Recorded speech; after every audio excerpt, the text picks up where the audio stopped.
Welcome to the fourth episode of Mitra podcast. ఈ రోజు మనతో డాక్టర్ ప్రశాంత్ కర్రా గారు ఉన్నారు. He's working MD general physician. He completed his MD and MBBS complete చేసి now he's working as a full time consultant at Mitra medical hospital. ఈ రోజు చాలా చాలా interesting, important and చాలా కామన్ ఇష్యూ గురించి మనం డిస్కస్ చేసుకోబోతున్నాం. That is diabetes mellitus. Diabetes mellitus అంటే ఏంటో కాదు, మనం షుగర్ వ్యాధి అంటాం కదా, దాని గురించి.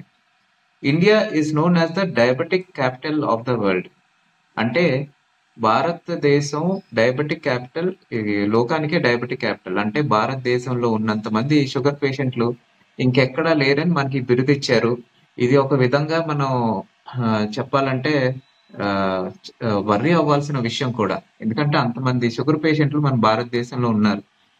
షుగర్ ఉన్న వాళ్ళు ఈ పాడ్కాస్ట్ చూస్తే ఎంతో నాలెడ్జ్ గెయిన్ చేసుకోవచ్చు. అసలు షుగర్ వ్యాధి ఎందుకు వస్తుంది, మనం ఏమేం ప్రికాషన్స్ తీసుకోవాలి షుగర్ పేషెంట్లకి, అట్లానే వాళ్ళు ఏం మెడిసిన్ వాడితే షుగర్ కరెక్ట్ అవుతుంది, ఎటువంటి డైట్ ఫాలో అవ్వాలి, ఎటువంటి ఎక్సర్సైజ్ ఫాలో అవ్వాలి, ఎటువంటి కాంప్లికేషన్స్ గురించి మనకి తెలుసుకోవటం చాలా ఇంపార్టెంట్. ఇవన్నీ కూడాను ఈ పాడ్కాస్ట్ లో మనం డాక్టర్ ప్రశాంత్ గారి నుంచి తెలుసుకుందాం.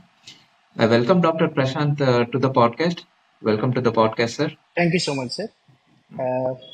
Sir, I'm Dr. Prashant Karra Naidu, working as a critical care intensivist and general physician and diabetologist in Mitra Medical Hospitals in Bhimavaram.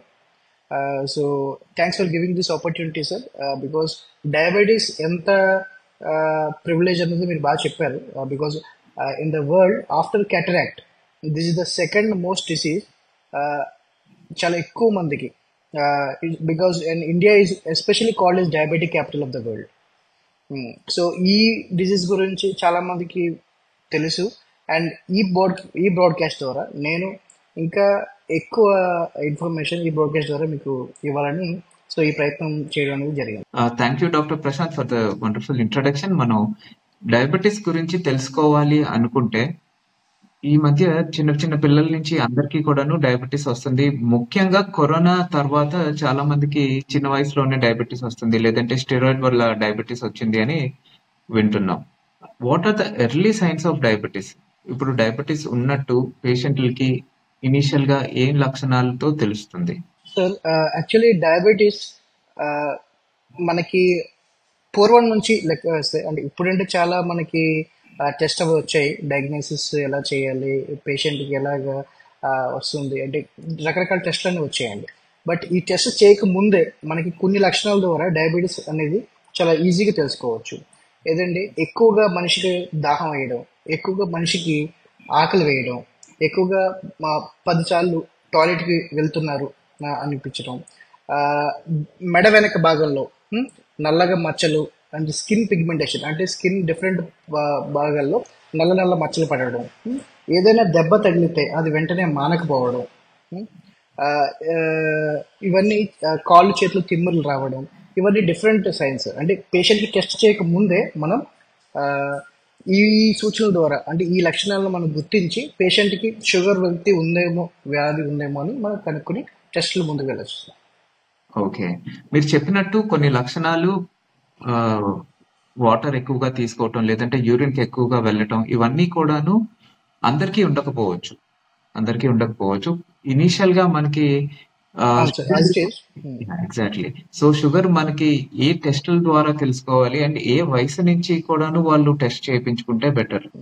Sir, మీరు అన్నట్టు షుగర్ వ్యాధిని మనం నిర్ధారించడానికి మోస్ట్ కామన్ గా అన్ని హాస్పిటల్స్ లోను, అన్ని ఊళ్ళలోనూ మనం చాలా కామన్ గా చేసే test fasting blood sugar, FBS అంటారండి. సో నైట్ మనం భోజనం చేసిన తర్వాత over night 8 hours gap without eating anything, ఏవి తినకుండా 8 అవర్స్ కంప్లీట్ ఫాస్టింగ్ తర్వాత చేసే పొద్దున పడగట్టిన టెస్ట్ని ఫాస్టింగ్ టెస్ట్ అంటారు.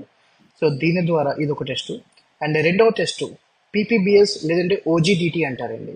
సో దీని ఉద్దేశం ఏంటంటే మనం తిన్న గంటన్నర 2 గంటల తర్వాత మనం చేసే టెస్ట్ని PPBS అంటారు. అండ్ మూడో టెస్ట్ వచ్చేసి HbA1c. HbA1c అంటే మన రక్తంలో 3 రక్త కణాలు చాలా ఎక్కువగా ఉంటాయి. అదేంటంటే ఎర్ర రక్త కణాలు, తెల్ల రక్త కణాలు అండ్ ప్లేట్లెట్స్ అనేవి.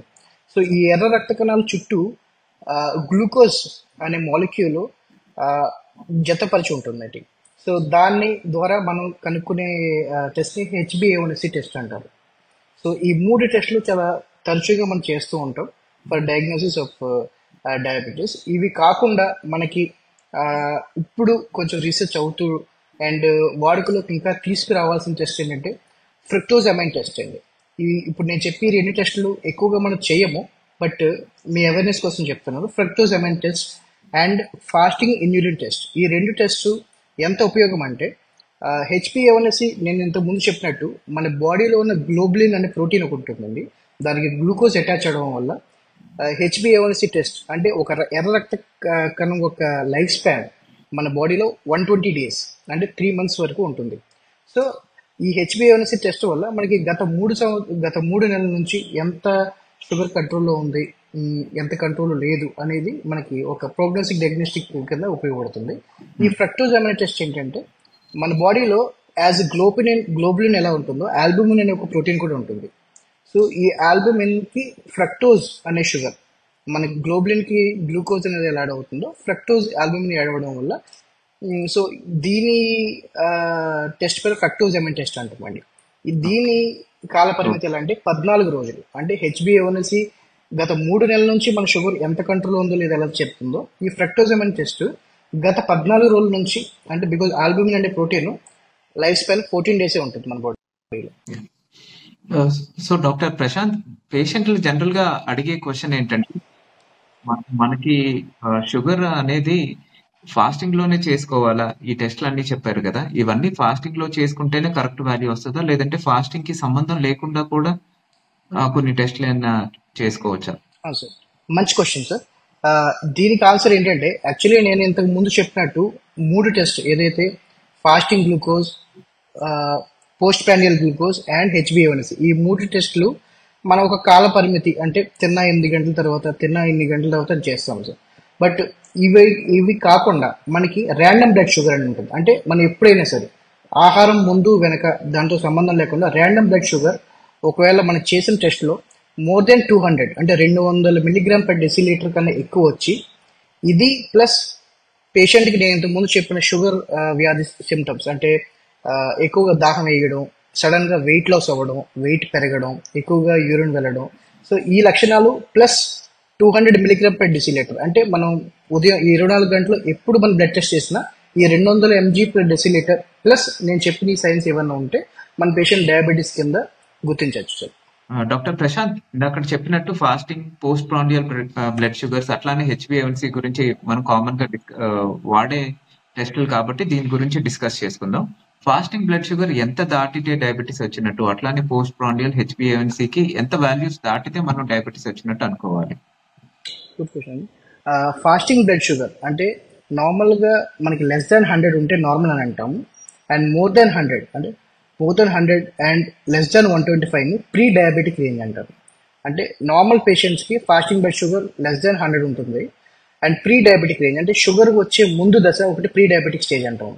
దాని వాల్యూ ఏంటంటే 100 to 125 ఉంటుందండి.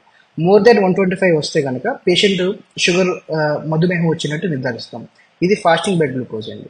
అండ్ పోస్ట్ బ్రాండియల్ షుగర్స్కి వచ్చేసరికి లెస్ దాన్ 140 అంటే 140 కన్నా తక్కువ ఉండే తిన్న గంటన్నర లేదా 2 గంటల వ్యవధిలో మనకి షుగర్ వాల్యూ కనుక 140 mg/dL కన్నా తక్కువ ఉంటే మనకి షుగర్ లేదని, అదే 140 నుంచి 199 అంటే 200 మధ్యలో ఉంటే కనుక ఈ వాళ్ళని ప్రీ డయాబెటిక్ రేంజ్ అని, 200 దాటి ఉంటే వీళ్ళకి డయాబెటీస్ వచ్చిందని నిర్ధారిస్తామండి.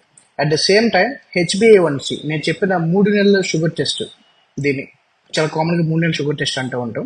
సో ఈ 3 నెలల షుగర్ టెస్ట్ లెస్ దాన్ 5.7 అంటే 5.7 కన్నా తక్కువ ఉంటే మనకి షుగర్ లేదని, 5.7 నుంచి 6.4 వరకు ఈ మధ్యలో ఏమైనా వాల్యూ వస్తే వాళ్ళు ప్రీ డయాబెటిక్ అంటే డయాబెటిక్ ప్రోన్ పేషెంట్స్ అంటారండి. వీళ్ళకి ఫ్యూచర్లో డయాబెటీస్ వచ్చే ఛాన్సెస్ చాలా ఎక్కువ ఉన్నాయి అంటాం. సో మోర్ దాన్ 6.5 6.5 కన్నా దాటితే కనుక డెఫినెట్లీ పేషెంట్కి షుగర్ వచ్చిందని మనం నిర్ధారిస్తాం. డయాబెటీస్ చాలా మందికి ఈ షుగర్ వాల్యూ చూసిన వెంటనే కూడా అమ్మో నాకు షుగర్ వచ్చేసిందా, లేదు షుగర్ వచ్చుండదు, ముందు రోజు నేను హెవీగా స్వీట్లు తిన్నాను, లేదు మొన్న పండగ అయింది కదా పండగలో బిర్యానీలు ఎక్కువ తిన్నాను అని చెప్తూ ఉంటారు. వాళ్ళకి హెచ్బిఏవన్సి కూడా చూసినట్టయితే 7 points 8 points వరకు ఉండొచ్చు. వాళ్ళు they still fit in to diabetes, వాళ్ళకి షుగర్ వచ్చేసినట్టేనా? మంచి క్వశ్చన్ అడిగారు. చాలా మంది డే టు డే లైఫ్ లో నా దగ్గర చాలా మంది పేషెంట్స్ వస్తారు, ఇదే సేమ్ చెప్తారు. పండగ అయింది సార్, కొంచెం పిండి వంటలు ఎక్కువ తిన్నాము, లేదంటే కొంచెం నాన్ వెజ్ ఎక్కువ తిన్నాము, లేదంటే డైట్ ఇంబ్యాలెన్స్ అయ్యింది. సో నేను లాస్ట్ టైం చెక్ చేయించుకున్నప్పుడు నా హెచ్బిఏ అనేసి బాగానే ఉందండి. సడన్ గా నేను ఇవాళ ఏదో టెస్ట్ కోసం ఇచ్చినప్పుడు నా హెచ్బిఎన్సి 9 అయిపోయింది, 10 అయిపోయింది. సో నేను డయాబెటిక్ కాదండి అనేసి అంటారు. సో దీని గురించి అంటే మనకి last night meal and recent మీల్స్తో మనకు fasting blood glucose, post prandial glucose అనేది కొంచెం ఆల్టర్ అవ్వచ్చు sir, because of different mechanisms. But ఈ హెచ్బిఏవన్సీ అనే టెస్ట్ అనేది యూజువల్లీ ఆల్టర్ అవ్వదండి. ఎందుకంటే as a screening and diagnostic test, one of the best screening test for diabetes హెచ్బిఏవన్సీ కింద తీసుకుంటాం. సో పేషెంట్ హెచ్బిఏవన్సీ ఇఫ్ మోర్ దాన్ 6.5 వచ్చింది అంటే, so irrespective of previous diet, last day meal కానీ రీసెంట్గా చేస్తున్న heavy excess of food consumption వల్ల కానీ వీటితో ఏమీ ఎఫెక్ట్ లేకుండా గత లాస్ట్ 3 నెలల నుంచి యావరేజ్ షుగర్ కాబట్టి సో హెచ్బిఏవన్సీ మనం కన్సిడర్ చేసి, so if it is more than 6.5 మన పేషెంట్కి మీకు పక్కా డయాబెటీస్ ఉందని నిర్ధారిస్తాం. డయాబెటీస్ అనే పేషెంట్ ని హెచ్బిఏవన్సీ టెస్ట్ ద్వారా నిర్ధారించిన తర్వాత వాళ్ళకి ఇంకేమైనా టెస్టులు చేయవలసిన అవసరం ఉన్నాయా? Good question. పేషెంట్ డయాబెటీస్ అని నిర్ధారించబడిన తర్వాత మనం ఇంకా కొన్ని టెస్టులన్నీ చాలా మ్యాండేటరీగా చేయాలండి డయాబెటీస్ పేషెంట్కి. బికాస్ డయాబెటీస్ వచ్చిన తర్వాత కొన్ని కాంప్లికేషన్స్ అనేవి బాడీలో రావడం చాలా కామన్. అవి చిన్న రక్త కణాలు అంటే మైక్రోవాస్కులర్ కాంప్లికేషన్స్ అండ్ మ్యాక్రోవాస్కులర్ అంటామండి. సో అందులో ఇంక్లూడెడ్గానే సీరం క్రియాటినిన్, కిడ్నీ ఒక ఫంక్షనింగ్ ఒకటి, and retinopathy and eye screening ఒకటి, and urine examinations. Because sugar పేషెంట్స్కి తరచుగా యూరిన్ ఇన్ఫెక్షన్ అనేది అవుతూ ఉంటుంది. So urine infections and lipid profile sir, ఎందుకంటే ఎక్స్ట్రా షుగర్స్ ఉండడం వల్ల పేషెంట్కి ఈ ఎక్స్ట్రా షుగర్స్ అన్ని కొలెస్ట్రాల్ కింద కన్వర్ట్ అయ్యి బాడీలో హార్ట్ బ్లాకేజ్కి, బ్రెయిన్ స్ట్రోక్స్కి కారణమవుతుంది. సో హెచ్బిఏవన్సీతో మన పేషెంట్ డయాబెటీస్ అని నిర్ధారించిన తర్వాత ఈ రొటీన్ స్క్రీనింగ్స్ అనేవి మనం తప్పనిసరిగా చేసుకోవాలి patient. Wonderful. Microvascular and macrovascular complications అని చెప్పారు. అసలు మైక్రోవాస్కులర్ కాంప్లికేషన్స్ అంటే ఏంటి, ఇవి ఎందుకు వస్తాయి, అట్లానే మ్యాక్రోవాస్కులర్ కాంప్లికేషన్స్ అంటే ఏవి ఉంటాయి, ఎందుకు డయాబెటీస్ లో ఇవి ఎక్కువ కామన్ గా చూస్తాం? మనం యాక్చువల్లీ డయాబెటీస్ ఓవర్ట్ డయాబెటీస్ అంటే కంట్రోల్ మించి కొంతమంది పేషెంట్స్ అంటారు, నాకు డయాబెటీస్ ఆల్రెడీ 10 సంవత్సరాల నుంచి ఉందండి, నాకు ఈ కాళ్ళు చేతులు తిమ్ములు ఏమీ ఉండవు అండ్ మిగతా సిమ్టమ్స్ ఏవి ఉండవు, నాకు జస్ట్ షుగర్ టాబ్లెట్ వేసుకుంటే నార్మల్గా ఉంటారు. కొంతమంది అంటారు సార్ నాకు చూపు మందగిస్తుంది, నాకు కాళ్ళు చేతులు తిమ్ములు ఎక్కువ అవుతున్నాయి. ఇవన్నీ రొటీన్గా వచ్చి క్వశ్చన్స్ అండి మాకు క్లినిక్లో. సో మనం డయాబెటీస్ వల్ల వచ్చే కాంప్లికేషన్స్ మనం 2 విధాలుగా డివైడ్ చేస్తాం, మైక్రోవాస్కులర్ అండ్ మ్యాక్రోవాస్కులర్. మీరు చెప్పినట్టు మైక్రోవాస్కులర్ అంటే చిన్న రక్త కణాలు షుగర్ కంట్రోల్ చేయకపోవడం వల్ల బాడీలో రిపీటెడ్గా కొన్ని ఆర్గాన్స్ డ్యామేజ్ చేయడం జరుగుతూ ఉంటుందండి. మెయిన్గా ఈ మైక్రోవాస్కులర్లో వచ్చి విభాగం ఏంటంటే కిడ్నీ అండి. కిడ్నీ మనకి నార్మల్గా బ్లడ్ గ్లూకోజ్ అంటే మన బాడీ షుగర్స్ ఎక్కువ అయినప్పుడు బాడీకి తనకు కావాల్సిన సాల్ట్ అండ్ గ్లూకోజ్ని రీఅబ్జర్వ్ చేసుకోగా మిగిలిన షుగర్ని యూరిన్ ద్వారా బయటకు పంపిస్తుంది. సో అధిక శాతంలో షుగర్ ఉండడం వల్ల రిపీటెడ్గా ఈ చిన్న చిన్న రక్త కణాలు ఏదైతే కిడ్నీలో వెళ్తున్నాయో ఆ మెసెంజర్ సెల్స్ని పొరని డ్యామేజ్ చేయడం వల్ల రిపీటెడ్గా సో పేషెంట్కి లాంగ్ రన్లో ప్రోటీన్ లూజ్ అవ్వడం ఇవన్నీ అవ్వడం వల్ల కిడ్నీస్ దెబ్బతింటాయండి. Around the span of 10 to 15 years after diagnosing as diabetes వచ్చిన తర్వాత ఒక 10-15 సంవత్సరాల్లో పేషెంట్కి ఈ డయాబెటిక్ నెఫ్రోపతి అంటే షుగర్ వల్ల కిడ్నీ ఒక డ్యామేజ్ అవ్వడం, డయాబెటిక్ రెటినోపతి మన కళ్ళలో చిన్న చిన్న బ్లీడింగ్ అవ్వడం, రక్త నాళాలు పగిలి ఈ యాంటీ ఆక్సిడెంట్స్ వల్ల ఫ్రీ రాడికల్స్ ఎక్కువ అవ్వడం వల్ల ఈ రక్తనాళాల్లో చిన్న చిన్న క్లాట్స్ అవ్వడం, సో చూపు మందగా చూపు, దీన్ని డయాబెటిక్ రెటినోపతి అంటారు. And at the same time కాళ్ళు చేతులు తిమ్ములు రావడం, పేషెంట్కి పాదం అడుగు వేస్తున్న దూదిలా అనిపించడం, ఏ దెబ్బ తగిలిన స్పర్శ తెలియకపోవడం, వేడి చలి లేదంటే ఏదైనా ఒక వైబ్రేషన్ ఏదైనా కదలికలు కూడా గమనించలేకపోవడం, ఇవన్నీ డయాబెటిక్ న్యూరోపతి. సో ఈ 3 విభాగాల్ని మనం మైక్రోవాస్కులర్ అంటామండి. అండ్ ఈ అన్కంట్రోల్డ్ షుగర్స్ ఎక్కువ ఫ్యాటీ యాసిడ్స్ కింద ఫామ్ అయ్యి కొలెస్ట్రాల్స్ లెవెల్స్ ఎక్కువైన తర్వాత ఇవన్నీ వెళ్ళి మనకి పెద్ద పెద్ద రక్త కణాలలో మనకి తరచూ బ్రెయిన్ స్ట్రోక్స్ రావడం, ఈ హార్ట్ అటాక్స్ రావడం వింటూ ఉంటాం sugar patients. Because diabetes is a silent killer అంటామండి. బికాస్ ఈ ఈ పెద్ద పెద్ద ఆర్గన్స్ అంటే బ్రెయిన్, హార్ట్ ఇలాంటి వాటిని రక్తనాళాల్లో పూడిక అవి దానికి బ్లడ్ సప్లై లేకపోవడం వల్ల హార్ట్కి సో బ్లాకేజెస్ అంటూ ఏర్పడి పేషెంట్కి సడన్గా హార్ట్ అటాక్స్ రావడం, బ్రెయిన్లో క్లాట్స్ వల్ల పక్షవాతం రావడం అనేది చాలా జరుగుతుంది. ఈ వీటినే మనం మైక్రోవాస్కులర్ కాంప్లికేషన్స్ అంటాం. గ్రేట్. చాలా మంది పేషెంట్స్ టైప్స్ ఆఫ్ డయాబెటీస్ గురించి అడుగుతూ ఉంటారు. అసలు టైప్ 1 ఏంటి, టైప్ 2 ఏంటి, అట్లానే టైప్ 3 కూడా డయాబెటీస్ ఉంటుంది కదా, అసలు టైప్ 3 డయాబెటీస్ ఏంటి, ఇట్లాగా అడుగుతూ ఉంటారు. అసలు ఏంటి టైప్స్ ఆఫ్ డయాబెటీస్ అండ్ ఎందువల్ల ఇవి ఇన్ని టైప్స్ ఉంటాయి అండ్ ట్రీట్మెంట్ వీటికి ఏమన్నా మారుతాయా? మంచి క్వశ్చన్ అడిగారు డాక్టర్ విక్రాంత్ సార్. సో మనం మధుమేహం అని సంభవించినప్పుడు మోస్ట్లీ టైప్ 2 డయాబెటీస్ గురించి మాట్లాడతాం. బట్ ఇవి కాకుండా మనకి type 1 diabetes, type 1.5 diabetes and type 4 diabetes అంటే రకరకాల డయాబెటీస్ అనేది మనం వాడుక భాషలో ఉంటూ ఉంటాయి. సో టైప్ 1 డయాబెటీస్ అనేది ఏంటంటే ఆటో ఇమ్యూన్, అంటే ఇది మనకి మనం తిన్న తర్వాత షుగర్ ని కంట్రోల్ చేయడానికి, గ్లూకోజ్ లెవెల్స్ని కంట్రోల్ చేయడానికి ప్యాంక్రియాస్ అనే గ్రంథి మనకు ఉంటుంది శరీరంలో. ప్యాంక్రియాస్ గ్రంథి నుంచి బీటా సెల్స్ అనే సెల్స్ నుంచి ఇన్సులిన్ అనే హార్మోన్ ప్రొడ్యూస్ అవుతుందండి. దీని పని ఏంటంటే మనకి బాడీలో ఎక్స్ట్రా గ్లూకోజ్ లెవెల్స్ అన్నిటిని కంట్రోల్ చేసి బాడీ డిఫరెంట్ పార్ట్స్కి పంపించి దాన్ని యూటిలైజ్ చేసుకునేలాగా చేయడం. సో టైప్ 1 డయాబెటీస్లో కంప్లీట్గా ఈ ప్యాంక్రియాస్లో ఉన్న బీటా సెల్స్ కంప్లీట్గా డిస్ట్రాయ్ అవ్వడం వల్ల ఇది జన్యుపరంగా ఆటో ఇమ్యూన్ డిజార్డర్ అంటామండి. సో దీనికి టైప్ 2కి చాలా డిఫరెన్స్ ఉంది. ఈ టైప్ 1 డయాబెటీస్లో కంప్లీట్గా బీటా సెల్స్ అనేవి లేకపోవడం వల్ల పేషెంట్కి మనం షుగర్ రొటీన్గా వాడే మందులు ఇవ్వలేమండి, అంటే ట్యాబ్లెట్స్ రూపంగా ఇవ్వలేము. సో కంప్లీట్గా బీటా సెల్స్ డిస్ట్రాయ్ అవ్వడం వల్ల మన ఇన్సులిన్ ఏదైతే హార్మోన్ ప్రొడ్యూస్ చేయలేకుందో బాడీ, మనం బయట నుంచి ఇన్సులిన్ అని ఇవ్వాల్సి వస్తుంది. సో ఈ పేషెంట్స్ టైప్ 1 డయాబెటీస్ చెందిన పేషెంట్స్ కంప్లీట్గా ఇన్సులిన్ డిపెండెంట్ డయాబెటీస్ అంటారు. ఎందుకంటే వీళ్ళు ఇన్సులిన్ మాత్రమే వీళ్ళు జీవనం సాగించగలరండి. అండ్ ద పర్సంటేజ్ లెక్క పెడితే సింగిల్ పేషెంట్కి టైప్ 1 డయాబెటీస్ ఉండి వాళ్ళ ఆఫ్ స్ప్రింగ్స్కి అంటే వాళ్ళ పిల్లలకి 3% ఛాన్స్ ఉంటుంది టైప్ 1 డయాబెటీస్ రావడానికి. అదే బోత్ పేరెంట్స్, ఇద్దరు పేరెంట్స్కి కనుక టైప్ 1 డయాబెటీస్ ఉంటే కనుక వాళ్ళ పిల్లలకి 6% of chance getting type 1 diabetes is very frequent. And type 2 డయాబెటీస్లో మనం ఇప్పుడు మోస్ట్ కామన్గా వచ్చే పేషెంట్స్ అందరూ మనకు తెలిసిందంతా టైప్ 2 డయాబెటీస్లోకి వస్తుందండి.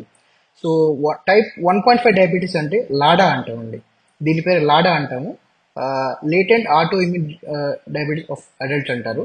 సో దీనికి మెయిన్ కారణం ఏంటంటే ఈ పేషెంట్స్ ఎలా ప్రజెంట్ అవుతారంటే అరౌండ్ 30 years ఆఫ్ ఏజ్లో ప్రజెంట్ అవుతారు. స్టార్టింగ్ ఇన్సులిన్ పేషెంట్కి మనం షుగర్ ట్యాబ్లెట్స్ ఇస్తూ ఉంటామండి. షుగర్ ట్యాబ్లెట్స్ వల్ల కంట్రోల్ ఉన్నట్టు అనిపిస్తుంది. But during the course of time, కొన్ని సంవత్సరాలు దాటిన తర్వాత, ఒక 10-15 సంవత్సరాలు దాటిన తర్వాత పేషెంట్ మన షుగర్ ట్యాబ్లెట్ డోస్ ఎంత పెంచినా సరిపోక పేషెంట్కి ఇన్సులిన్ మీదకి డిపెండ్ అయిపోతారు. అంటే స్టార్టింగ్ మనం స్టార్ట్ చేసినప్పుడు షుగర్ ట్యాబ్లెట్ మీదే ఇవ్వాల్సి వస్తుంది. But during the course of time కొన్ని సంవత్సరాల్లో పేషెంట్ కంప్లీట్గా ఇన్సులిన్ డిపెండెంట్ అయిపోతారండి. వీళ్ళకి మీరు ఏమన్నా టైప్ 1 డయాబెటీస్ సంబంధించిన సిపెప్టైడ్ అనే టెస్టులు ఇవన్నీ చేసినా సో ఇవి టైప్ 1కి దగ్గరలో ఉంటాయి. బట్ స్టార్టింగ్ టైప్ 2 వల్ల టైప్ 2 మెడిసిన్స్తో కంట్రోల్ అయ్యే మెడిసిన్ లేటర్ స్టేజెస్లో టైప్ 1 కింద ఎండ్ అవుతుంది. సో దీన్ని మిక్స్ డయాబెటీస్ అంటే టైప్ 1 టైప్ 2 రెండు క్యారెక్టర్స్ ఉండడం వల్ల టైప్ 1.5 డయాబెటీస్ అంటాం, దీన్ని లాడా అంటామండి. అండ్ మీరు ఇంకా మనం లెక్క వేసుకుంటే మోడీ అంటారండి, mature onset diabetes of young. అంటే ఇది టైప్ 1లా కాకుండా బిఫోర్ 25 years అంటే లెస్ దాన్ 25 years ఏజ్లోనే పేషెంట్ ప్రజెంట్ అవుతారు. వీళ్ళు ఎక్కువగా సిమ్టమాటిక్ ఉండరు sir, because most of the పాపులేషన్లో టైప్ 2తో కాకుండా మోడీ అనే చాలా మైల్డ్ డయాబెటీస్ అంటారు దీన్ని. ఎందుకంటే మీరు వినే ఉంటారు, పేషెంట్స్ అంటూ ఉంటారు, మా నాన్నగారికి షుగర్ ఉందండి, he lived for 95 years and 100 years అంటూ ఉంటారు. ఆయనకి ఏ కాంప్లికేషన్స్ లేవు, నేను అన్న ముందు మైక్రో కాంప్లికేషన్స్ కానీ ఈ చూపు మందగించడం కానీ కాళ్ళు చేతులు తిమ్ముళ్ళు హార్ట్ అటాక్ ఇవేమీ లేకుండా షుగర్ ఎప్పుడు కంట్రోల్లో ఉంటుంది, ఆయన 100 సంవత్సరాలు 105 సంవత్సరాలు బతికారు అంటారు. సో ఇది చాలా mild form of diabetes sir, దీన్ని మోడీ ఆఫ్ అంటారు. మోడీలో చాలా రకాలు ఉన్నాయి. సో ఇవన్నీ డిఫరెంట్ టైప్స్ ఆఫ్ డయాబెటీస్. ఇది కాకుండా పేషెంట్స్కి మనం తరచుగా ఎక్కువగా చూసేది ఏంటంటే పల్లెటూళ్ళల్లో చాలామంది జాయింట్ పెయిన్స్ కోసం, ఈ నొప్పుల కోసం షాప్కి వెళ్ళి తరచుగా ఒక మాత్ర తీసుకుంటాం. చాలామంది ప్రిస్క్రైబ్ చేయడం ఈ మెడిసిన్, దాన్ని స్టెరాయిడ్స్ అంటారండి. ఈ కాళ్ళు వాపు తగ్గించడం కోసం స్టెరాయిడ్స్ అనే మెడిసిన్స్ చాలా ఎక్కువగా అరుదుగా యూజ్ చేస్తూ ఉంటారు. సో ఏదైతే ఈ స్టెరాయిడ్ మాలిక్యూల్ మన ట్యాబ్లెట్ ప్రతిసారి వేసుకుంటారు పేషెంట్, కొన్ని సంవత్సరాల తరబడి ఈ ట్యాబ్లెట్ అని వేసుకున్న తర్వాత సో పేషెంట్కి ఆటోమేటిక్గా షుగర్ లెవెల్స్ అని చాలా ఎక్కువ శాతంలో బ్లడ్లో ఎక్కువ శాతం షుగర్స్ పెరగడం వల్ల పేషెంట్కి డయాబెటీస్ వస్తుంది. దీన్ని స్టెరాయిడ్ ఇండ్యూస్ డయాబెటీస్ అంటాం. ఇలా రకరకాల డయాబెటీస్ కింద మనం చెప్పుకోవచ్చు రకాలు. కరోనా తర్వాత కూడా మీరు చెప్పినట్టు చాలా మంది స్టెరాయిడ్ తీసుకున్నాం, అప్పటి నుంచి మాకు డయాబెటీస్ వచ్చేసింది అని చెప్తూ ఉంటారు. సో వాళ్ళందరూ కూడా ఈ తోవకి చెందిన వాళ్ళే అయి ఉంటారు.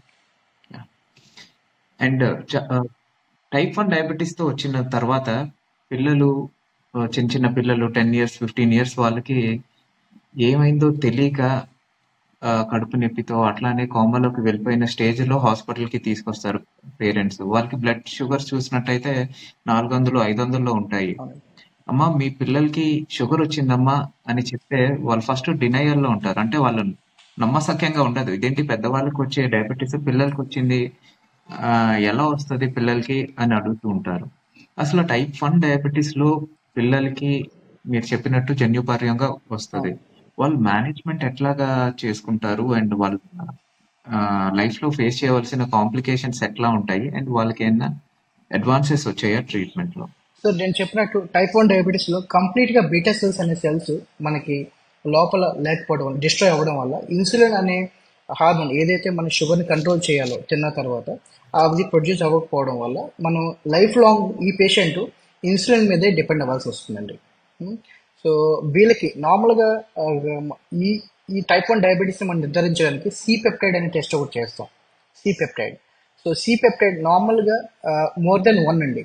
మోర్ దెన్ 1 ఉంటే నార్మల్ పేషెంట్స్కి మన అందరికి ఎవరు చేస్తాం మోర్ దెన్ 1 ఉంటుంది. అండ్ ఆఫ్టర్ ఫుడ్ మన సి పెప్టైడ్ టెస్ట్ చేసుకుంటే కనుక అది మోర్ దెన్ 3 ఉంటే ఆఫ్టర్ ఫుడ్.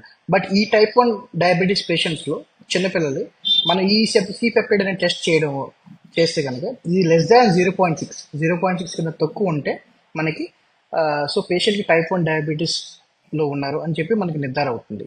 అండ్ మీరు చెప్పినట్టు పేషెంట్కి ఎక్కువ షుగర్ ఉండడం, ఎక్కువ ఆవేశపడడం, మనకి సడన్గా ఎమర్జెన్సీకి రావడం, పేషెంట్కి ఐసీయూలో అడ్మిట్ చేసి మనం కొన్ని ఇంజెక్షన్స్ ఇన్సులిన్ హై డోసెస్లో ఇవ్వడం, ఇవన్నీ చాలా తరచుగా జరుగుతూ ఉంటుంది. ఇది ఎందుకంటే మీరు ఈ కండిషన్ని మనం కీటో ఎసిడోసిస్ అంటాం సార్. దీన్ని డయాబెటిక్ కీటో ఎసిడోసిస్ అంటాం. ఎందుకంటే బాడీలో షుగర్స్ చాలా ఎక్కువ శాతం రీచ్ అవ్వడం వల్ల ఈ ఫ్యాటీ యాసిడ్స్ ఎసిడిక్ ఎన్విరాన్మెంట్ అంటే మన బాడీలో రక్తం ప్రవహించడానికి దానికి ఒక పీహెచ్ అంటే ఒక సమతుల్యత అనేది ఉంటుంది. మన వాటర్కి పీహెచ్ ఎలా ఉంటుందో మన బ్లడ్లో ఉన్న ప్రతి దానికి ఒక పీహెచ్ అనేది ఉంటుంది సార్. సో ఎక్కువ షుగర్ శాతం పెరగడం వల్ల బాడీలో మన బాడీ చాలా ఎసిడిక్గా తయారవుతుంది. అండ్ ఈ ఆర్బీసీ క్లంప్ అవ్వడం, ఎక్కువ కీటోసిస్ అంటే మనకి ఏదైతే షుగర్ మన బాడీ యూజ్ చేసుకోవాలో అది యూజ్ చేసుకోలేక ఫ్యాటీ యాసిడ్స్ కింద కన్వర్ట్ అవ్వడం. సో పేషెంట్కి ఇవన్నీ డయాబెటిక్ కీటో ఎసిడోసిస్ లక్షణాలండి. సో ఈ పేషెంట్స్కి మనం ఇంతకు ముందు చెప్పినట్టు మన షుగర్ ట్యాబ్లెట్స్ అనేది ఇవ్వలేము. సో కంప్లీట్గా బీటా సెల్స్ డిస్ట్రాయ్ అవ్వడం వల్ల పేషెంట్కి ఇన్సులిన్ మీద డిపెండ్ అవ్వాల్సి వస్తుంది. అండ్ టైప్ 2 డయాబెటీస్ పేషెంట్స్ లాగా వీళ్ళకి షుగర్స్ అనేవి నార్మల్ రేంజ్లో ఉండడం అనేది చాలా కష్టతరంగానే ఉంటుంది. యాక్చువల్లీ చిన్నప్పటి నుంచి చాలా ఎక్కువ షుగర్సే మెయింటైన్ అవుతుంది.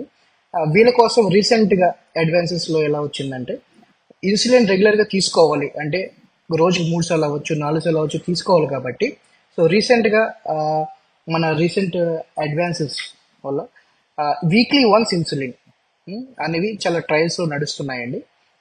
సో దీనివల్ల ఏంటంటే పేషెంట్స్కి చాలా అడ్వాంటేజ్ అవుతుంది. సో వారికి ఒకసారి ఇన్సులిన్ తీసుకుంటే మనకి కంప్లీట్గా 1 వీక్కి ఏదైతే షుగర్ సర్జెస్ ఏవైతే ఉంటాయో ఎక్స్ట్రా షుగర్స్ ఏవైతే ఉంటాయో అది కంప్లీట్గా కంట్రోల్ చేసుకునే విధంగా మనకి పేషెంట్కి కంప్లైంట్స్ బాగుంటుంది అని చెప్పి సో చాలా ఆధునికమైన మనకి ఈ ప్రయోగాలు జరుగుతూ ఉన్నాయి. ఈ త్వరలో మనకి 3-4 yearsలో ఒక 5 yearsలో వచ్చే అవకాశం చాలా ఉంది. వండర్ఫుల్.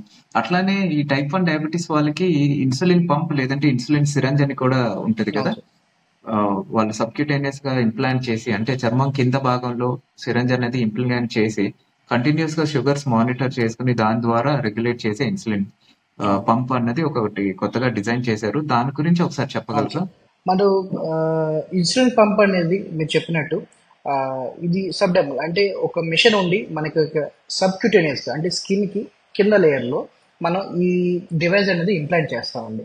ఇది ఏం చేస్తుందంటే దీన్ని ఆర్టిఫిషియల్ ఇన్సులిన్ అని ఆర్టిఫిషియల్ ప్యాంక్రియాస్ అని కూడా దీని అంటూ ఉంటాం.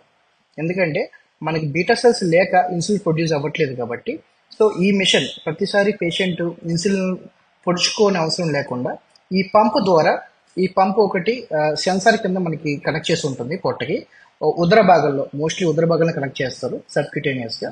సో ఇది ప్రతి టైంలో బాడీ గ్లూకోజ్ అంటే తిన్న తర్వాత తినక ముందు సో 24 hours ఇది సబ్క్యూటేనియస్ గా షుగర్ లెవెల్స్ ని అంటే పెరుగుతున్న షుగర్ లెవెల్స్ ని ఐడెంటిఫై చేసి ఇది ఆ పైన ఉన్న మిషన్ కి సిగ్నల్స్ అనేది పంపిస్తూ ఉంటుంది అది. సో ఆ పంపించిన సిగ్నల్స్ ఆధారంగా ఇది ఎంత మోతాదులో ఇన్సులిన్ సెక్రీట్ చేయాలి, తిన్న తర్వాత ఇంత ఇన్సులిన్, తినక ముందు ఇంత ఇన్సులిన్, రోజుకి ఇంత ఇన్సులిన్ అవసరం పడుతుందని అది డిటెక్ట్ చేసి సో కంటిన్యూస్ గా అది ఇన్సులిన్ అనేది మనం మానిటర్ చేసుకుంటూ ఎప్పుడైతే అవసరం ఉందో బాడీకి ఆ టైంలో ఇన్సులిన్ అనేది ప్రొడ్యూస్ చేస్తూ ఉంటుంది. సో దీనివల్ల బెటర్ అడ్వాంటేజ్ ఏంటంటే ఈ కంటిన్యూస్ గా అంటే బాడీలో ఒక టైంలో షుగర్ పెరిగింది, ఒక టైంలో షుగర్ తగ్గించాం అనే ఇబ్బంది నార్మల్గా డిఫరెంట్ టైమ్స్ ఆఫ్ ఇన్సులిన్ మనం పొద్దున్న, ఉదయం, రాత్రి పడుకునే ముందు డిఫరెంట్ టైప్స్ ఆఫ్ ఇన్సులిన్ చేసుకునే అవసరం లేకుండా ఇది కంటిన్యూస్గా బాడీలో ఇంప్లాంట్ చేయబడి అండ్ ఎప్పుడైతే షుగర్ లెవెల్స్ ఎక్కువ అవుతాయో, అధిక శాతంలో అవుతాయో, సో దానికి అనుగుణంగా ఇది డిఫరెంట్ టైమ్స్లో మనకి ఇన్సులిన్ అనేది ప్రొడ్యూస్ చేస్తూ బాడీలోని షుగర్స్ని ఎల్లవెల్లలా కంట్రోల్ చేస్తానికి చాలా ఉపయోగపడుతుంది ఇన్సులిన్ పై. షుగర్ వచ్చిందని తెలిసిన వెంటనే పేషెంట్స్ మనల్ని అడిగే మొదటి ప్రశ్న, నాకు షుగర్ వచ్చింది, ఇప్పుడు నేను కంట్రోల్ చేసుకోవాలంటే ఎటువంటి ఆహారాలు తీసుకోవాలి, అసలు ఎటువంటి ఆహారాలు నేను తీసుకోకూడదు అని అడుగుతూ ఉంటారు. వీళ్ళకి మీరు ఎటువంటి సజెషన్స్ ఇస్తారు? డైట్ పరంగా ఏవి కరెక్ట్ చేసుకోవాలి, ఏవి తినకూడదు చెప్పగలరా? మధుమేహం ఇది ఒక వ్యాధి కింద కన్నా మనం ఒక సమతుల్యత లేని ఆహారం వల్ల వచ్చే వ్యాధి కింద మనం ఎక్కువగా మనం పరిగణిస్తామండి దీన్ని. Because eating and habits main దీనికి తోడ్పడుతుంది టైప్ 2 డయాబెటీస్కి చెప్తున్నారు. అండ్ టైప్ 2 డయాబెటీస్లో చాలా ఎక్కువగా అరుదుగా వచ్చే క్వశ్చన్స్ మీరు చెప్పినట్టే, ఏం తీసుకోవాలి, ఏం తినకూడదు, ఇది ఎంత మోతాదులో తీసుకోవాలి, ఇది ఎక్కువ తీసుకోవచ్చా, ఇది తక్కువ తీసుకోవచ్చా అనే క్వశ్చన్ చాలా కామన్గా వచ్చే క్వశ్చన్స్ అండి. సో దీనికి మనకి ఎగ్జాక్ట్ ఆన్సర్ ఏంటంటే పేషెంట్ మనకి యాక్చువల్గా ఆహారాన్ని మనం 3 విధాలుగా ఎక్కువగా విభజిస్తామండి. సో మనం తినే ఆహారాన్ని ఒక ప్లేట్ రూపంలో మీరు ఊహించుకోండి. ఒక ప్లేట్ రూపంలో ఊహించుకుంటే ఒక ప్లేట్ హాఫ్ చేయండి. ఒక హాఫ్ ద ప్లేట్ మనం ఎప్పుడు గ్రీన్ వెజిటేబుల్స్తో, గ్రీన్ లీవ్స్తో ఉన్న ఫుడ్ని ఒక హాఫ్లో ఎప్పుడు నింపాలండి. అది మీ favourite vegetables, leafy vegetables, normal vegetables అన్నీ. అండ్ మిగతా హాఫ్ ఆఫ్ ద ప్లేట్ని మనం 2 విభాగాలుగా చేయాలి. ఈ 2 విభాగాల్లో ఒక హాఫ్ ఇచ్చి ఎప్పుడు ప్రోటీన్ నిండుగా ఉండాలి. సో ప్రోటీన్ అంటే దాల్ అవ్వచ్చు, బెంగాల్ గ్రామ్, గ్రీన్ గ్రామ్, కందులు, పెసలు, ఇవన్నీ మనం ప్రోటీన్ అనేది ఎక్కువగా ఉండాలండి, ఎగ్స్ ఇలాగా. అండ్ మిగతా క్వార్టర్ పోర్షన్ వచ్చేసి కార్బోహైడ్రేట్ డైట్. అంటే మన సౌత్ ఇండియా వచ్చేసరికి రైస్ అనేది చాలా స్టేపుల్ ఫుడ్ మనకి. అండ్ నార్త్ ఇండియా వచ్చేసరికి చపాతీ అని, రోటీ అని ఉంటుంది. సో ఇది కార్బోహైడ్రేట్లోకి వస్తుంది. మిగతా క్వార్టర్ వచ్చేసి ప్రోటీన్ డైట్ అండ్ మిగతా హాఫ్ వచ్చేసి గ్రీన్ లీఫ్ వెజిటేబుల్స్ అంటే మనకి పచ్చ ఆకుకూరలతో ఉన్న కూరతో. ఇది యాక్చువల్లీ సమతుల్యమైన ప్లేట్ కింద మనం actually correct diet for the diabetes అండి. అండ్ మెయిన్ వీళ్ళు మధుమేహం వచ్చిన పేషెంట్స్ ఈ ప్యాక్డ్ ఫుడ్స్, కూల్ డ్రింక్స్ కానీ, ప్యాక్డ్ ఫుడ్స్ కానీ, హైలీ డీప్ ఫ్రైడ్ ఐటమ్స్ కానీ, ఫాస్ట్ ఫుడ్ కానీ ఎక్కువ తినకూడదండి. అండ్ వీటిలో ఎందుకంటే చాలా రిఫైన్డ్ షుగర్స్ అనేవి ఎక్కువ ఉంటుంది. మనం నార్మల్గా ఒక 250 ml ఆఫ్ థమ్స్అప్ తీసుకుంటే అందులో it equal to 8 spoons of sugar, 8 to 9 spoons of sugar అనేది మనం అందులో ఈక్వల్ మనం మోతాది కనిపెట్టచ్చు. సో ఈ రిఫైన్డ్ అండ్ ప్యాక్డ్ ఫుడ్స్ అనేది కంపల్సరీ అవాయిడ్ చేయాలి. అండ్ చాలా మంది కామన్ క్వశ్చన్గా అడుగుతూ ఉంటారు, సార్ ఫ్రూట్స్ మేము ఫ్రూట్ జ్యూసెస్ తీసుకుంటూ ఉంటాం, చాలా హెల్దీ కదా మాకు, 3 పూట్ల తీసుకుంటాం పర్లేదని అడుగుతారండి. మీరు ఫ్రూట్ జ్యూస్ కింద తీసుకునే కన్నా మీరు ఫ్రూట్ డైరెక్ట్గా తినడం అనేది చాలా advisable for the diabetes patient. ఎందుకంటే ఫ్రూట్ మీరు డైరెక్ట్గా తీసుకున్నప్పుడు అందులో ఉన్న పల్ప్ అండ్ ఫైబర్ ఐటమ్ అంతా మీకు కొంచెం షుగర్కి అంటే త్రూ అవర్స్ మెల్లమెల్లగా అరిగి మనకి కాంప్లెక్స్ షుగర్స్ అనేవి మన పొట్టలోకి వెళ్ళిన తర్వాత సింపుల్ షుగర్స్ కింద మారి, సో ఓవర్ ద టైం ఇది కొంచెం నార్మల్గా మీకు బాడీకి శక్తిని అనేది ఇస్తుంది. సో కంప్లీట్గా మీరు లిక్విడ్ జ్యూస్, ఏదో ఒక ఫ్రూట్ని జ్యూస్ చేసి తీసుకుంటే ఏమవుతుందంటే ఇన్స్టెంట్ షుగర్స్ అంటారు. సో కంప్లీట్గా సింపుల్ మాలిక్యూల్ ఆఫ్ షుగర్స్ని మీరు అబ్జర్వ్ చేసుకోండి. షుగర్లో అంటే బ్లడ్లో ఉన్న షుగర్ వాల్యూస్ చాలా సడన్గా రేజ్ అవ్వడం అనేది చాలా ఎక్కువ జరుగుతూ ఉంటుంది. ఆ, ఇదే విధంగా మనకి హెవీ కార్బోహైడ్రేట్ రిచ్ ఫుడ్స్ అని కొంచెం ఎక్కువగా తీసుకుంటూ ఉంటారు అన్ని చోట్ల. సో కార్బోహైడ్రేట్ రిచ్ ఫుడ్ కాకుండా సమతుల్యంగా ఫుడ్స్ అన్ని తీసుకోవడం చాలా ఇంపార్టెంట్ డయాబెటీస్ పేషెంట్స్లో. సో సమరైజ్ చేసి చెప్పాలంటే షుగర్స్ అనేవి ఏవైతే తీపి వస్తువులు ఉంటాయో అవి తగ్గించాలి. మనం తీసుకునే మీల్ బ్యాలెన్స్డ్ గా ఉండేటట్టు చూసుకోవాలి. గ్రీన్ లీఫీ వెజిటబుల్స్ ఎక్కువగా ఉండి, ప్రోటీన్స్ కూడా ఎక్కువగా ఉండి, కార్బోహైడ్రేట్స్ రిఫైన్డ్ షుగర్స్ అంటే మనకి రైస్ పదార్థాలు ఇవి తక్కువగా ఉండేటట్టు చూసుకోవాలి. ఫ్రూట్ జ్యూసెస్ బదులు ఫ్రూట్స్ తీసుకుంటే మంచిది. అట్లానే వెజిటబుల్స్ ఎక్కువగా ఉంటే మన డైట్ లో మంచిది. చాలా మంది చేసే ఫస్ట్ థింగ్ ఏంటంటే షుగర్ ఉందని తెలిసిన తర్వాత రాత్రిపూట నేను భోజనం ఆపేస్తున్నానండి. భోజనం బదులు నేను చపాతీలు తీసుకుంటున్నాను. చపాతీలు 3-4 తీసుకుంటున్నాను. లేదంటే రాత్రి భోజనం బదులు ఇడ్లీ తింటున్నాను. ఒక 4 ఇడ్లీలు తింటున్నాను అని అంటారు. ఇట్లా చేయటం కరెక్టేనా? ఇలా చేయటం వల్ల షుగర్ నిజంగానే బెటర్ గా కంట్రోల్ అవుతుందా? చాలా మంచి క్వశ్చన్ అడిగారు డాక్టర్ విక్రమ్ సార్. ఆ, ఇది చాలా కామన్ క్వశ్చన్ అండి. అంటే మా దగ్గరికి వచ్చి పేషెంట్స్ ఉదయం అండ్ మధ్యాహ్నం కన్నా ఎక్కువ నైట్ గురించి ఫుడ్ చాలా ఎక్కువగా క్వశ్చన్స్ అడుగుతూ ఉంటారు. నైట్ మేము ఫుడ్ మానేస్తామా అంటారు కొంతమంది. కొంతమంది మేము కంప్లీట్గా బ్రేక్ఫాస్ట్కి షిఫ్ట్ అయిపోయాము సార్, రైస్ ఆపేసాము అని అంటారండి. సో యాక్చువల్లీ కాన్సెప్ట్ ఏంటంటే మన సౌత్ ఇండియన్లో స్టేపుల్ ఫుడ్ వచ్చేసరికి టిఫిన్స్లో కానీ అండ్ ఫుడ్లో కానీ రైస్ ఐటమ్స్ ఇడ్లీ, దోశ, చపాతీ ఇవన్నీ చాలా common. At the same time north ఇండియాలో ఈ పుల్కాస్, రోటీస్ అనేవి చాలా కామన్ అండి. సో ఇవన్నీ at the final stage carbohydrate మీల్లకు వస్తుంది. So 2 idli is equal to 5 grams ఆఫ్ షుగర్ కింద మనకి క్యాలిక్యులేట్ చేస్తాం. సో ఏం చేస్తారంటే చాలా మంది పేషెంట్స్కి ఉన్న అపోహ ఏంటంటే రైస్ మానేసి 2 ఇడ్లీ తింటే లేదంటే రైస్ మానేసి మేము చపాతీ కింద కన్వర్ట్ అయిపోతాము, మా షుగర్ తగ్గిపోతుంది అంటారండి. ఇది అక్షరాల తప్పు. ఎందుకంటే ఇది కార్బోహైడ్రేట్ అనేది మనకి అది ఇడ్లీ వేరు, చపాతీ వేరు, దోశ వేరండి. బట్ బాడీకి అదొక ఇంధనం, ఫ్యూల్ టైప్. సో ఏది మనం తిన్నా అది లోపలికి వెళ్ళిన తర్వాత షుగర్ కింద మారుతుంది. ఇది కార్బోహైడ్రేట్ మీల్. సో వీటి బదులు ఇన్స్టెడ్ ఆఫ్ టేకింగ్ మనం సడన్గా రైస్ ఆపేసి బ్రేక్ఫాస్ట్ కింద మార్చడం, రోటీస్ తినడం, చపాతీ తినడం కన్నా instead of taking this meal మన పేషెంట్స్కి బెస్ట్ సజెషబుల్ అడ్వైజ్ ఏంటంటే రాగులు, జొన్న పిండి, మొక్కజొన్న, సజ్జలు, బార్లీ, కొర్రలు, మొక్కజొన్న ఇలాంటివి, గోధుమలు, జొన్నలు, ఇవన్నీ ఏంటి మిల్లెట్ గ్రూప్ సంబంధించిన ఆహార పదార్థాలండి. ఇన్స్టెడ్ ఆఫ్ టేకింగ్ కార్బోహైడ్రేట్ మీరు 5 ఇడ్లీలు, 3 చపాతీలు లేదంటే ఎంత రిస్ట్రిక్ట్ చేసి లేదంటే ఫుడ్ మానేయడం కూడా కరెక్ట్ కాదు డయాబెటీస్ పేషెంట్లో. Because fasting also increases sugar surges అండి. సో వీటి ప్లేస్లో మీరు రెగ్యులర్గా మీ staple food carbohydrate rich foods ప్లేస్లో మనం మిల్లెట్స్ గ్రూప్ చెందిన వస్తువులు అంటే గోధుమలు, జొన్నలు, సజ్జలు, బార్లీ, కొర్రలు వీటితో చేసిన ఐటమ్స్ అన్ని తినడం వల్ల మన పేషెంట్కి ఓవర్ నైట్ షుగర్స్ చాలా కంట్రోల్ ఉండడం గమనించడం అవుతుంది. రైస్ బదులు ఇడ్లీ, పుల్కా ఇటువంటివి తీసుకోవటం బదులు హెల్తీ ఆల్టర్నేటివ్స్ తో మారిస్తే మనకి షుగర్ ఇంకా బెటర్ గా కంట్రోల్ అవుతుంది అని చెప్తున్నారు. వాట్ అబౌట్ బ్రేక్ఫాస్ట్ అండి? బ్రేక్ఫాస్ట్, లంచ్ టైంలో కూడా ఇంకా చాలా డౌట్స్ ఉంటాయి. మన యాక్చువల్ గా ఇండియా డయాబెటిక్ క్యాపిటల్ అవ్వటానికి ఒక కారణమే మనం తీసుకునే డైట్ అని చెప్తూ ఉంటారు. ఎందుకంటే మనది very very carbohydrate rich meal అన్నమాట. అంటే మనం తినే ఆహారంలో కార్బోహైడ్రేట్ శాతం ఎక్కువగా ఉంటాయి. మరి ఇటువంటి మీల్ మనల్ని ఇంకా హెల్తీగా మార్చుకోవటానికి బ్రేక్ఫాస్ట్, లంచ్ టైంలో కూడా ఈ ఆల్టర్నేటివ్స్ ట్రై చేయవచ్చా? ఎటువంటి ఆల్టర్నేటివ్స్ తీసుకుంటే రైస్ బదులు మనం ఇంకా హెల్తీగా ఉండొచ్చు, షుగర్ ఇంకా బెటర్ గా కంట్రోల్ అవుతాయి?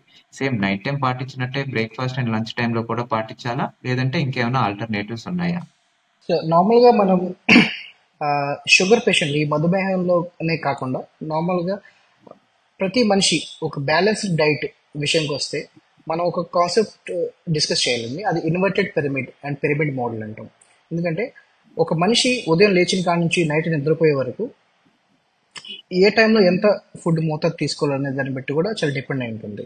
సో బ్రేక్ఫాస్ట్ హెవీగా తీసుకుందాం, లంచ్ తగ్గించడం అండ్ డిన్నర్ అని చాలా తక్కువ శాతం తీసుకోవడం అనేది చాలా బ్యాలెన్స్డ్ డయాబెటిక్ డైట్ కింద అండ్ నార్మల్ బెస్ట్ డైట్ కింద చెప్తాం. బట్ అన్ఫార్చునేట్లీ మనం irrespective of South India, North India and ఏ ప్లేస్లో అయినా సరే మనం ఏం చేస్తామంటే ఎర్లీ మార్నింగ్ టెన్షన్స్ వల్ల తక్కువగా బ్రేక్ఫాస్ట్ చేయడం, లంచ్ చాలా ఎక్కువగా తీసుకోవడం, నైట్ అమితంగా డిన్నర్ చేసి రెస్ట్కి వెళ్ళడం అనేది చాలా one of the reason for the patients diabetes prone అవ్వడానికి చాలా ఎక్కువ వన్ ఆఫ్ ద రీజన్ కింద మనం నిర్ధారిస్తున్నామండి. అండ్ బ్రేక్ఫాస్ట్ మీరు అడిగినట్టు రొటీన్గా ఈ మన కార్బోహైడ్రేట్ రిచ్ ఫుడ్స్ కన్నా పల్సెస్ అంటే మీకు ఇంతకుముందు చెప్పినట్టు ప్రోటీన్స్ అనేవి చాలా ఇంపార్టెంట్ మన డైట్లో. So instead of taking this rice items and idlis అని ఈ దోశ అనేవి ఎక్కువ తినడం కన్నా, కార్బోహైడ్రేట్ రిచ్ ఫుడ్ తినడం కన్నా ఈ పెసరట్టు, ఈ పల్సెస్తో చేసిన ప్రోటీన్ డైట్ ఫుడ్స్, మిల్లెట్ దోశలని, మిల్లెట్ ఇడ్లీలు అనేవి కొంచెం వస్తూ ఉన్నాయి. సో దీనివల్ల ఏమవుతుందంటే మన బాడీకి ఫైబర్ కంటెంట్ అనేది చాలా ఈజీగా అందుతుంది. దీంతో మనం చాలా సంవత్సరాల తరబడి నుంచి ఇంతకు ముందు మన ముత్తాతలు తాతలు ఫైబర్ డైట్ అనేది చాలా ఎక్కువగా తినేవారండి వాళ్ళ డైట్లో, ఈ మిల్లెట్స్ గ్రూప్ కూడా. సో ఇది మనకి పల్సెస్తో ఎక్కువ ప్రోటీన్ డైట్ తీసుకోవడం వల్ల మనకి ఆకలి అంతగా ఎక్కువగా వేయకపోవడం, సమతుల్యంగా ఉండటం అండ్ ఈజీగా డైజెస్ట్ అయ్యే ఫైబర్ ఫుడ్ తినడం వల్ల మనకి షుగర్స్ అనేవి చాలా ఈజీగా కంట్రోల్ చేయొచ్చు. డయాబెటీస్ ఉన్న వాళ్ళు నాన్ వెజిటేరియన్ ఐటమ్స్ తీసుకోవచ్చా? అలా తీసుకోవటం వల్ల ఏమైనా నష్టాలు ఉంటాయా? చాలా మంచి క్వశ్చన్ అడిగింది డాక్టర్ విక్రాంత్.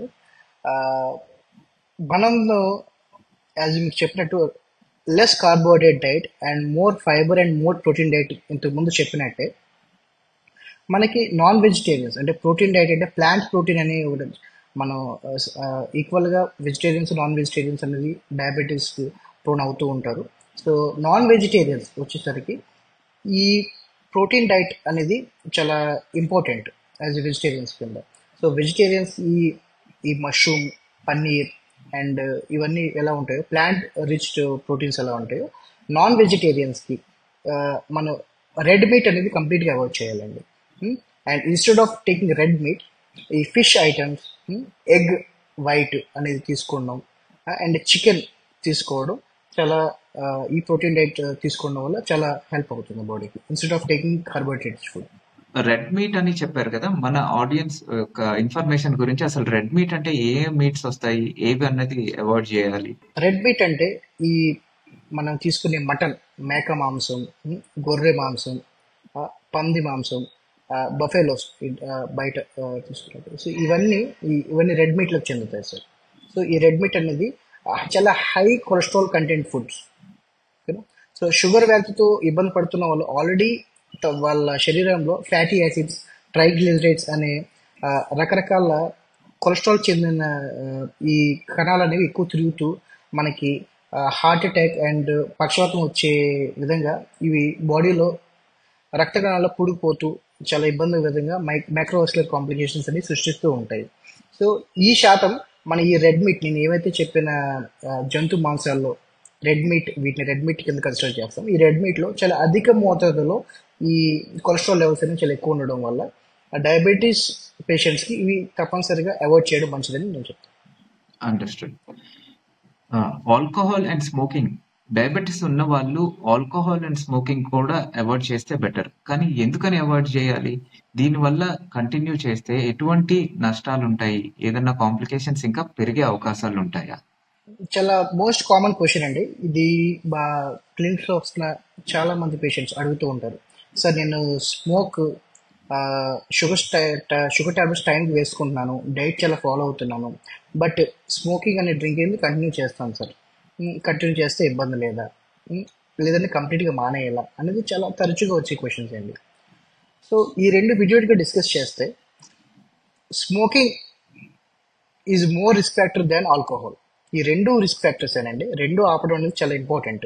బట్ ఈ రెండిట్లో మీరు ఏది ఫస్ట్ ప్లేస్ ఇస్తారు, సెకండ్ ప్లేస్ ఇస్తారంటే స్మోకింగ్ అనేది చాలా ఫస్ట్ ప్లేస్ ఇస్తానండి. ఎందుకంటే స్మోకింగ్ వల్ల మనకి మల్టిపుల్ అంటే బాడీలో ఒక ఎముక, బ్లడ్ సెల్స్, మాంసం ఇవన్నీ డిఫరెంట్ బేస్ అంటే మన ఇంటి నిర్మాణానికి పిల్లర్స్ ఎలా ఉంటాయో ఇది మన బాడీ కొల్లాజన్ అనే మెటీరియల్ ఉంటుందండి. ఈ కొల్లాజన్ వల్ల మన బాడీ అంతా నిర్మాణం అవుతుంది. చిన్న చిన్న జన్యు నుంచి, సెల్స్ నుంచి పెద్ద బోన్స్ టిష్యూస్ వరకు కూడా కొల్లాజన్ అనే మెటీరియల్ చాలా కామన్గా ఉంటుంది.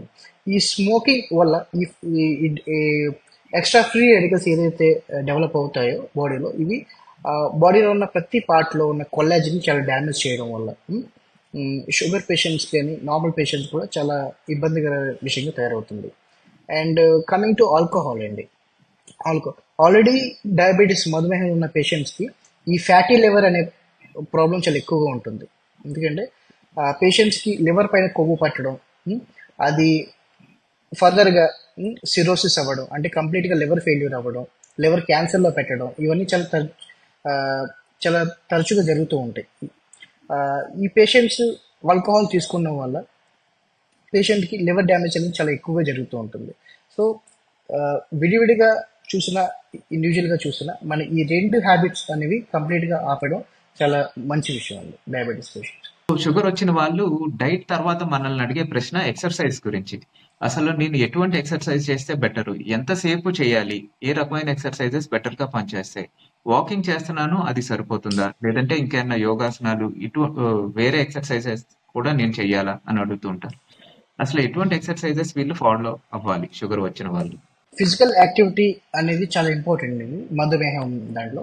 మన ఫుడ్ అయితే ఎంత రెస్ట్రిక్టెడ్గా ప్లాన్డ్గా మన కంపోజ్డ్ మీల్ తింటామో, బాడీకి ఎక్సర్సైజ్ అనేది కూడా చాలా ఇంపార్టెంట్ అండి.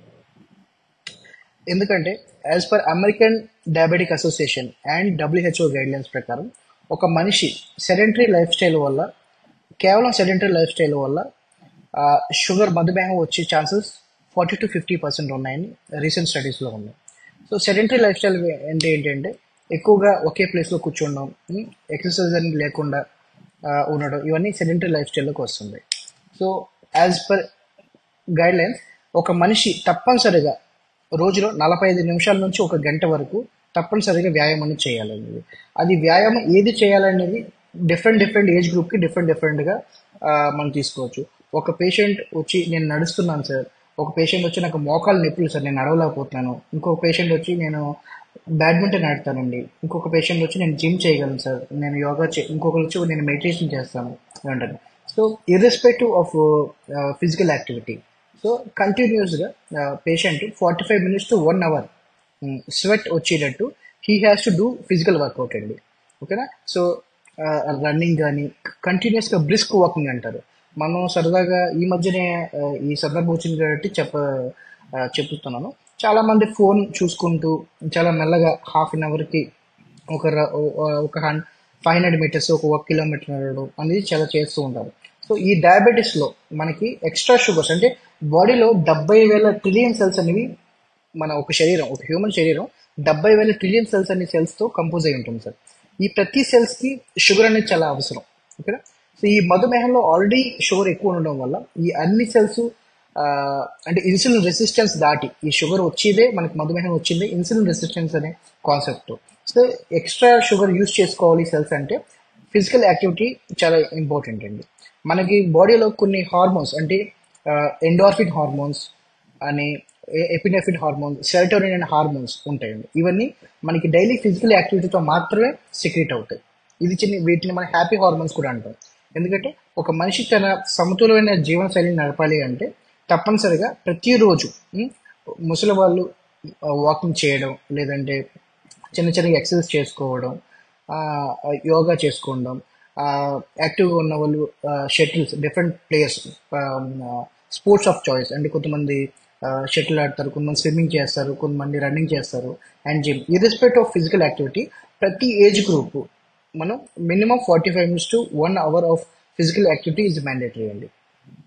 సో ఇలా చేస్తే మనకి షుగర్ అనేది కంట్రోల్ పెట్టుకోవడానికి చాలా దోహదస్తుంది. సో సమ్మరైజ్ చేసి చెప్పినట్టయితే ప్రతి ఒక్కళ్ళు 45 minutes చెమట పట్టేటట్టు ఫిజికల్ యాక్టివిటీ చేస్తే బెటర్. అది వాకింగ్ అయినా అయి ఉండొచ్చు, ఏ స్పోర్ట్స్ అయినా అయి ఉండొచ్చు, కానీ మొత్తానికి రోజుకి 45 minutes walking or any physical activity చేస్తే వాళ్ళ హెల్త్ బెటర్ గా ఉంటుంది. ముఖ్యంగా షుగర్ వచ్చిన వాళ్ళలో ఇంకా బెటర్ గా ఉంటుంది.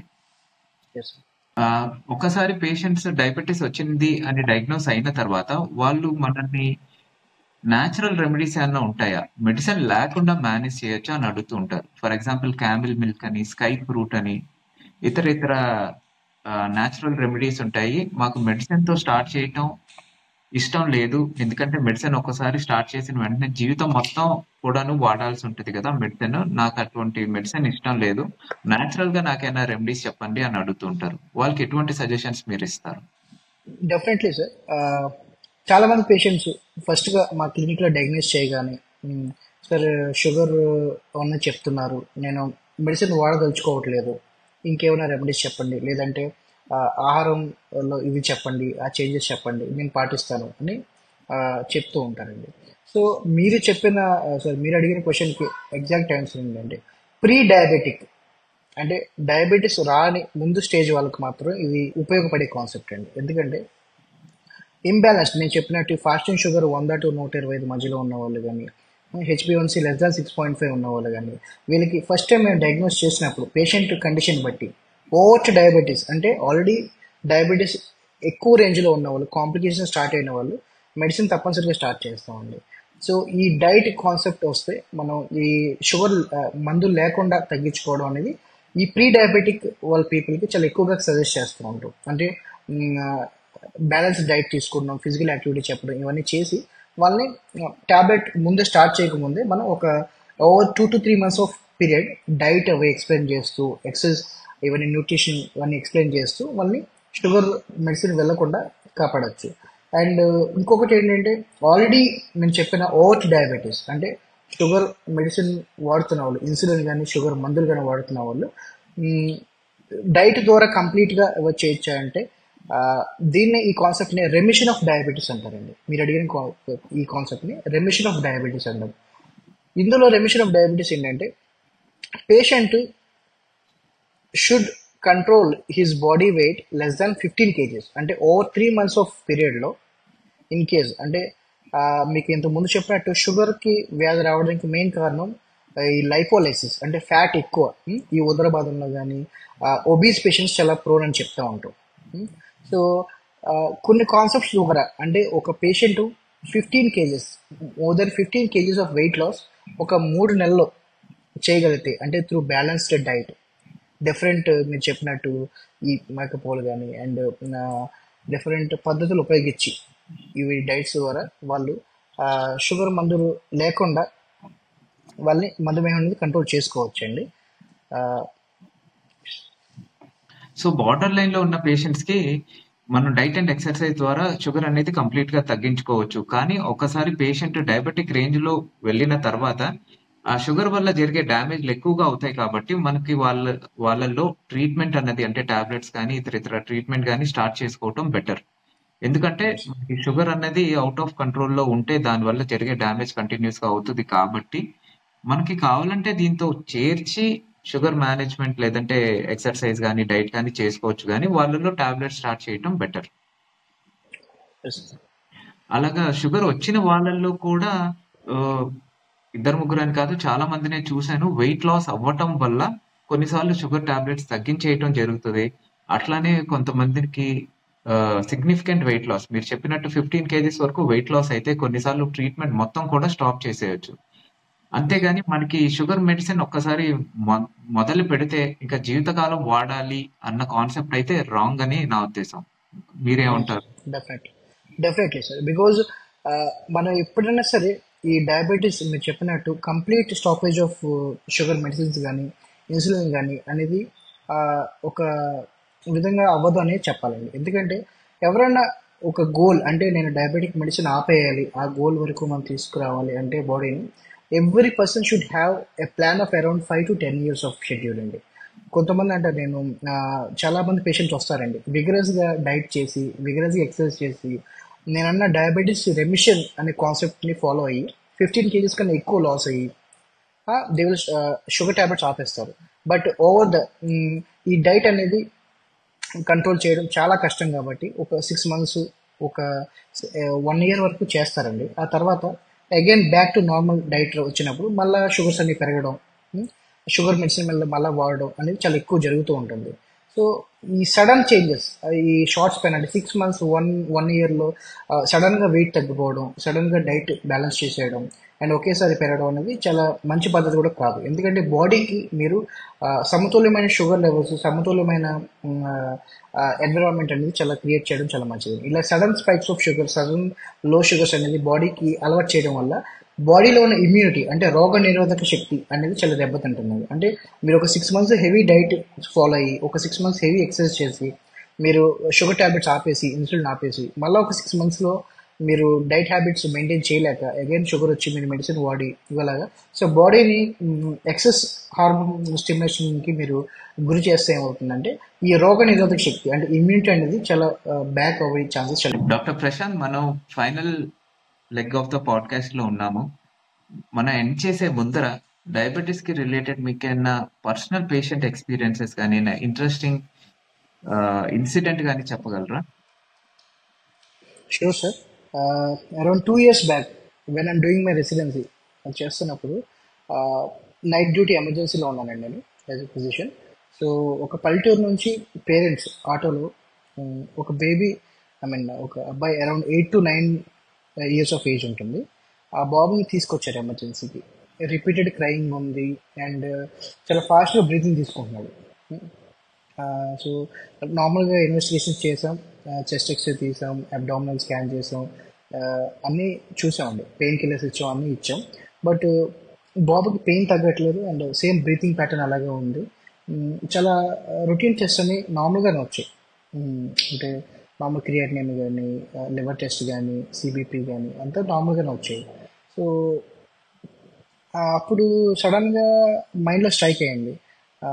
When I took the history, నేను అడిగాను పేషెంట్ని అడిగానండి, అటెండెన్స్ని అడిగాను, మీకు ఇంట్లో ఎవరికైనా షుగర్ ఉందా అమ్మా, వంశపారపరంగా అంటే తాతలకు కానీ ముత్తలు మీకు కానీ ఎవరికైనా షుగర్ ఉందా అనేసి అడిగితే, అవును సార్ మా ఇంట్లో అందరికీ షుగర్ ఉంది, ఇప్పుడు ఎందుకు అడుగుతున్నావు సార్ ఈ క్వశ్చన్ అడిగారండి. సో ఎందుకో డౌట్ వచ్చి ఒకసారి రొటీన్గా కాకుండా రొటీన్ స్కిల్స్ నార్మల్గా వచ్చాయి కదా అని చెప్పేసి మేము నార్మల్ గ్లూకోమీటర్తో సిస్టర్ని షుగర్ చెక్ చేయమని చెప్తాం. షుగర్ అరౌండ్ హై వచ్చిందండి. అంటే మీకు ఇంతకు ముందు చెప్పినట్టు గ్లూకోమీటర్లో హై అంటే so more than 550 to 600 mg/dL ఉన్నట్టు. So every one was shocked including me and everything. So మనం చాలా రేర్గా వచ్చే ఇన్సిడెంట్ ఇది. అంటే యూజువలీ హిస్టరీతో ఆల్రెడీ ఉన్న వాళ్ళు వస్తారు, లేదంటే హిస్టరీ. సో సడన్గా ఆ age group of when I'm when to counsel the attendants, వాళ్ళ మదర్ ఫాదర్కి చెప్పాను.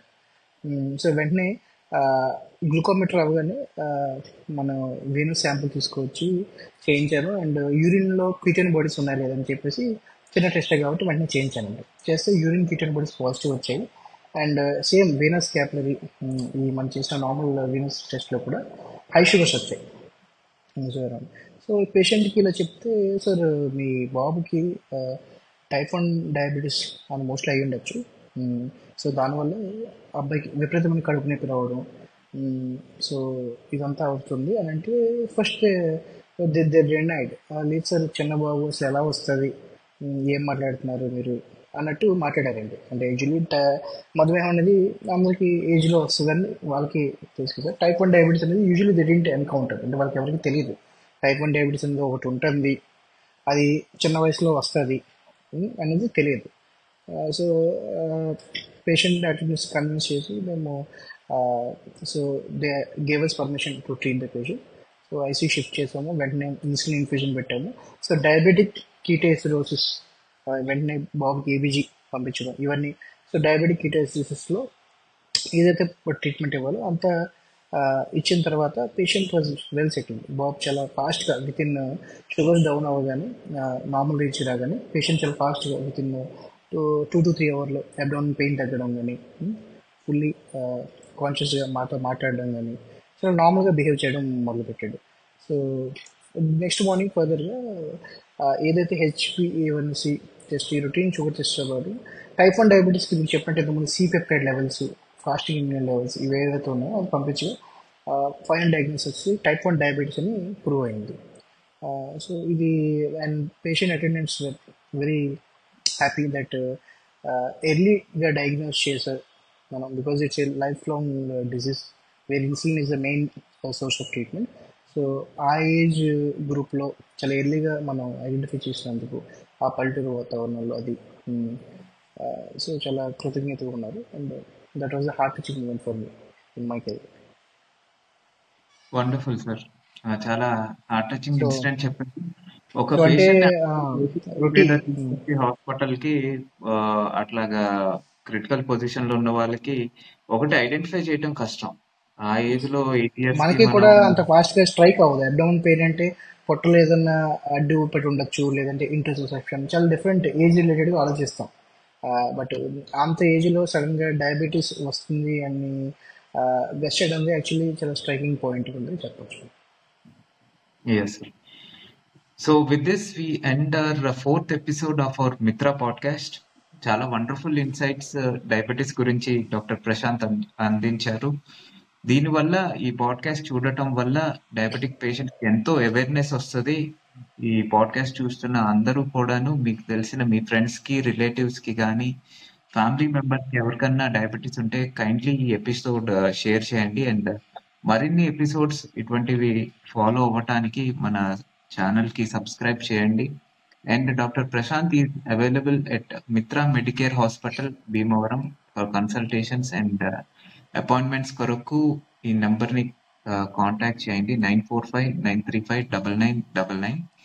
And sir is available at all working days except for Sunday. And కొన్నిసార్లు సండే కూడా వస్తారు, అవైలబుల్గా ఉంటారు. So for any diabetes and related queries, please contact him. And thank you for watching. And thank you, Dr. Prashant, for joining us on this wonderful podcast. మరిన్ని podcast ఇంకా ఫ్యూచర్లో general medicine related కి topics కి, critical care related topics కి అన్ని కూడాను discuss చేస్తామని ఆశతో we're ending this podcast. Thank you once again.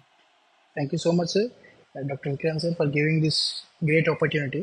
Because diabetes అనేది సరికి చాలా మంది చాలా విధంగా అపోహలు ఉండడం, కామన్ క్వశ్చన్స్ ఉండడం అనేది చాలా కామన్.